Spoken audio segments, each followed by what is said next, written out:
மற்ற இன்க்ரீடியன்ஸ் எல்லாம் போட்டு வதக்கிற வேண்டியதாங்க. இந்த வெங்காயம், தக்காளி பாருங்கள், இந்த காஞ்ச மிளகா, பூண்டு, கருவேப்பிலை, அதுக்கப்புறம் வெங்காயம், அதுக்கப்புறம் தக்காளியும் போட்டு நல்லா வதக்கிட்டு மிக்சியில் அரைச்சிட வேண்டியதாங்க. மிக்சியில் அரைச்சிட்டு கடைசியாக அந்த தாளித்து வச்சுருக்கிறதையும் அதில் போட்டு ஒரு ஓட்டு ஓட்டி வச்சிடலாம். தக்காளி சட்னி ரெடியாக இருக்கும். தக்காளி சட்னி ரெடி பண்ணிவிட்டு நம்ம தோசை ஊற்றிக்கலாங்க. அந்த முடக்கத்தான் கீரை தோசை மார்னிங் நல்லா புளிச்சு நல்லாயிருக்கும்.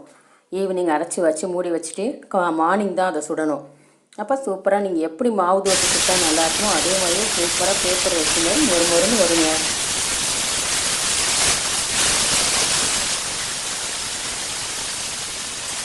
பாருங்கள், அதில் கொஞ்சம் கொத்தமல்லியும் கிள்ளி போட்டுக்கலாம் அந்த சட்னியில். அப்போ ரொம்ப நல்லது. கருவேப்பிலை, கொத்தமல்லி எல்லாத்துலேயுமே சேர்த்துக்கலாங்க, உடம்புக்கு அவ்வளோ நல்லது. அதனால் சட்னிலேயும் நான் கருவேப்பிலையும் போட்டிருக்கேன், கொத்தமல்லியும் போட்டிருக்கேன். அதையும் நல்லா